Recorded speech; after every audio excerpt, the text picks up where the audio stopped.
ഞാൻ ചെറിയ ടിപ്സ് തരാൻ പോവാണ്.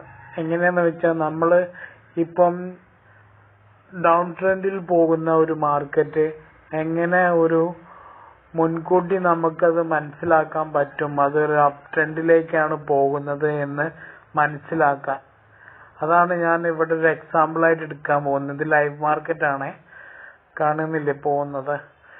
ഇത് നമ്മൾ ഇവിടെ കണ്ടോ, ഈ ട്രെൻഡ് നോക്കിയാൽ തന്നെ മനസ്സിലാവും. കണ്ടില്ല, അപ് ട്രെൻഡിൽ പോയത് കണ്ടില്ലേ. ഇവിടെ ഈ കാണുന്ന ഈ തുടക്കത്തിലുള്ള ഗ്രീൻ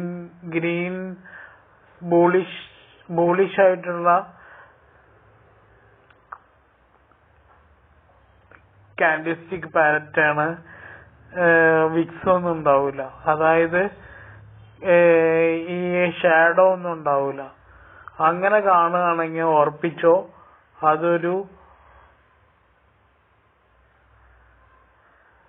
അപ് ട്രെൻഡിലാണെന്ന്. ഇതിപ്പം ഗ്രീൻ ആണെങ്കിൽ അപ് ട്രെൻഡ്, ഇപ്പൊ റെഡ് ആണെങ്കിൽ ഡൗൺ ട്രെൻഡ്.